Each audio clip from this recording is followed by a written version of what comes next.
L'invité café. Notre invité café, la rentrée scolaire, bilan d'étape et perspective 2019. Nous en parlons avec le recteur d'académie Alain Ayong-Lekama. Bonjour Alain Ayong-Lekama. Bonjour. Alors, grève annoncée, vous l'avez entendu, dans l'éducation nationale jeudi prochain. Plusieurs points dans le collimateur de l'intersyndicale, notamment Parcoursup, une plateforme qui visiblement suscite encore beaucoup de méfiance. À tort ou à raison ? Non, laissez-moi commencer par avoir une petite pensée pour les familles de quelques victimes que nous avons eues dans l'éducation nationale ces jours-ci, quelques élèves de Marie Passoula, quelques enseignants, psychologues à Macouria. Et donc, laissez-moi commencer par avoir une pensée pour ces personnels, une pensée pour les familles des élèves et pour les familles de ces personnels-là aussi. Donc, c'est des situations qui sont parfois un peu difficiles. Et donc, voilà, je voulais commencer par cela. J'en profite aussi, puisqu'on est en début d'année, je l'ai déjà fait, pour déjà adresser tous mes meilleurs vœux de confiance et de confiance à l'ensemble des personnels de l'éducation nationale en Guyane. Il y avait crise de confiance ? Non, bien évidemment qu'on a besoin de continuer de faire en sorte que la confiance se stabilise, que la confiance perdure, parce que ce n'est que comme ça, c'est parce qu'on se fait confiance les uns les autres, l'administration, les personnels, les élèves, parce que les élèves font confiance à leurs enseignants, que tout se passe bien. Alors, Parcoursup, non, c'est normal qu'il y ait potentiellement quelques inquiétudes, mais je vais quand même rassurer l'ensemble des parents d'élèves de Guyane, qui est que les 2400 élèves que nous avons eus l'année dernière et qui avaient demandé un accès à l'enseignement supérieur ont tous, obtenu satisfaction. Et comme on va en s'améliorant, c'est-à-dire que cette année, on a mis dans Parcoursup des dispositifs complémentaires, c'est-à-dire qu'on a une meilleure prise en charge des élèves en situation de handicap, on a une meilleure prise en charge des élèves sur lesquels la commission d'accès à l'enseignement supérieur l'année dernière, ça nous a posé quelques difficultés. C'est les étudiants en situation de réorientation. C'est-à-dire qu'aujourd'hui, on donne le droit à chacun de nos élèves, à chacun de nos étudiants, le droit de partir, de faire 1 année, 2 années sabbatiques, et puis de revenir. Donc, on n'a aucune forme d'inquiétude à avoir, notamment sur la Guyane. Donc tout ce qui se passe au niveau hexagonal, la Guyane n'est pas concernée. Ah non, bien évidemment.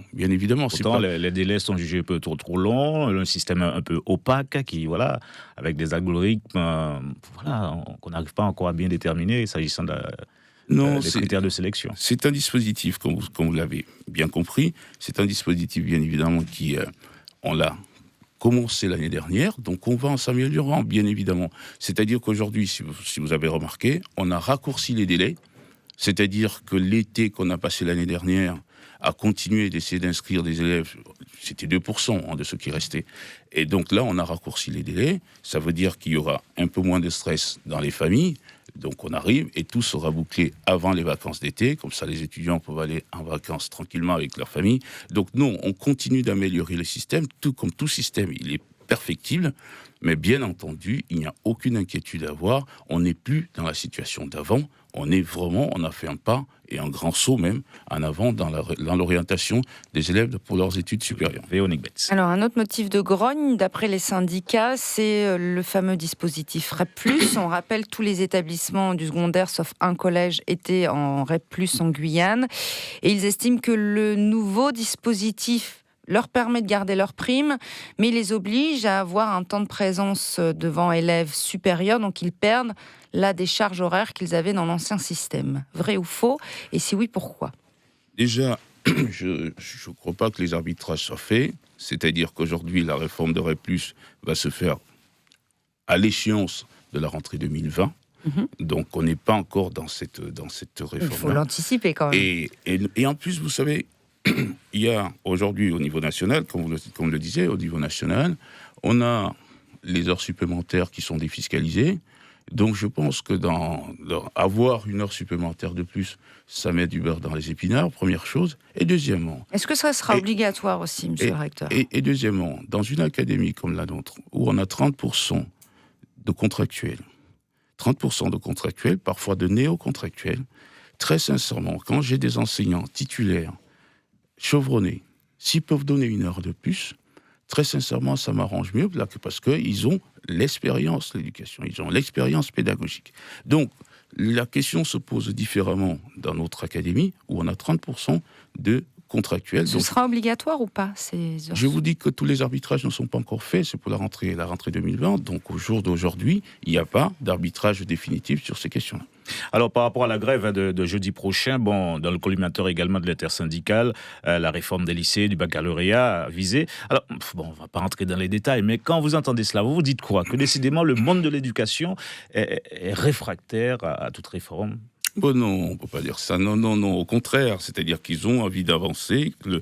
C'est pourquoi je parlais de confiance tout à l'heure. C'est-à-dire que chacun des personnels d'éducation a un seul objectif, quel que soit son côté, administratif, enseignant, représentant du personnel. Il a un seul objectif, c'est que la qualité de l'éducation qu'on offre aux enfants soit la meilleure possible. Sauf que, évidemment, parfois, on a des conceptions différentes du chemin qu'il faut faire. On a des conceptions différentes des actions qu'il faut mettre en œuvre. Mais non, c'est une intersyndicale qui est nationale. Donc il y a un appel, il y a des dispositifs qui sont mis en place, il y a des réformes qui sont mises en place. C'est normal que les personnels veulent s'assurer que ces dispositifs-là vont permettre d'améliorer le système. C'est normal. Alors que le gouvernement prévoit de supprimer, monsieur le recteur, des postes dans l'éducation nationale, d'enseignants notamment, de nature à vous inquiéter ou pas, surtout dans le contexte guyanais où on a besoin justement d'enseignants? Non, je ne suis pas sûr qu'on a supprimé des postes. C'est-à-dire qu'il y a un transfert. On a réduit les postes dans le second degré et on a augmenté les postes dans le premier degré. Donc au bilan, il n'y a pas de réduction nette de postes ni au niveau de la Guyane, bien au contraire, on s'aligne sur les flux démographiques. C'est pas la même formation en même temps. Pour être enseignant dans le primaire et dans le secondaire, c'est pas la même formation, donc c'est pas les mêmes enseignants au départ. Oui, mais qu'est-ce que ça va avoir l'essentiel pour nous? On fait une priorité sur le premier degré, c'est-à-dire les écoles maternelles et élémentaires. Il ne vous a pas échappé que nous avons dédoublé quasiment tous les CP de l'Académie de Guyane et beaucoup au niveau national en REP+. Ça veut dire quoi? Tous les CP, vous êtes sûr? En Guyane? Oui. Aujourd'hui? Oui, quasiment. D'accord. C'est-à-dire faites attention parce qu'on a des classes multiniveaux. Évidemment, quand on a des classes multiniveaux, on ne va pas les dédoubler. Donc, quand je dis tous, c'est tout ce qui était possible de dédoubler. Et quand on n'avait pas les murs pour dédoubler, qu'est-ce qu'on a fait? On a évidemment mis 2 enseignants dans la même classe. Ça permet d'avoir en responsabilité peu d'élèves, très sincèrement. Les endroits, les écoles où je vais, les familles sont extrêmement ravies du fait qu'il y a peu d'élèves dans la classe, donc la qualité de l'éducation s'en ressent. Cette année, donc dès la rentrée, nous allons faire la même chose dans tous les CE1 de l'académie. Et bien évidemment, ça va permettre comme ça d'avoir un apprentissage des fondamentaux qui est de la meilleure des qualités possibles. Donc on met vraiment la priorité et on assume, on met la priorité sur le premier degré. Et pour finir sur votre question, on met l'accent. Aujourd'hui, on a beaucoup de postes en plus dans le premier degré. L'idée étant que dans le second degré... 150 à la rentrée. Tout à fait. Dans le second degré, et c'est pourquoi on disait tout à l'heure sur les heures supplémentaires, on a fait le choix de commencer déjà par accroître le pouvoir d'achat des enseignants du second degré, parce que bien évidemment, quand vous avez des heures supplémentaires... Est-ce que ça va suffire? D'habitude, on a une centaine de postes dans le second degré en plus. Là, cette année, il n'y en aura qu'un.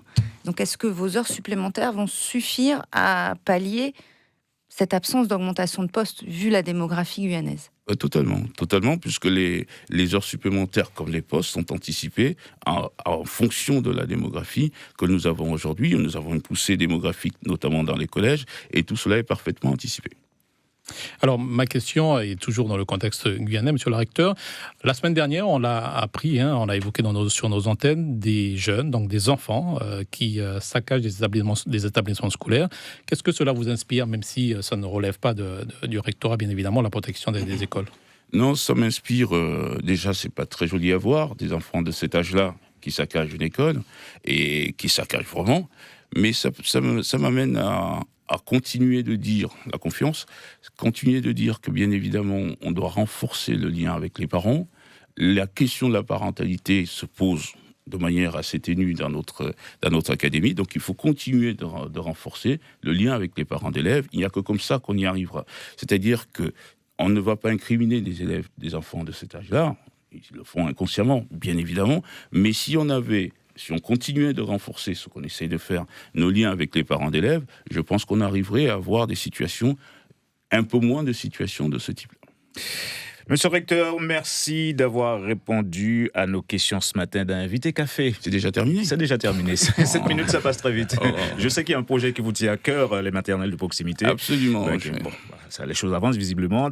Non, très bien. Donc, si j'ai une seconde pour dire sur les maternelles de proximité, le principe est simple, c'est-à-dire qu'on a des difficultés de transport dans certaines parties de notre territoire, et l'idée, elle est simple, c'est au lieu que ce soit les élèves qui rentrent dans les pirogues à 4 heures du matin pour aller dans les écoles maternelles, c'est la maternelle qui vient à eux. Donc on va amener les maternelles vers les enfants pour leur éviter ces situations-là. Nous en reparlerons. Passez une bonne journée, Alain. Merci. Merci beaucoup. L'invité café.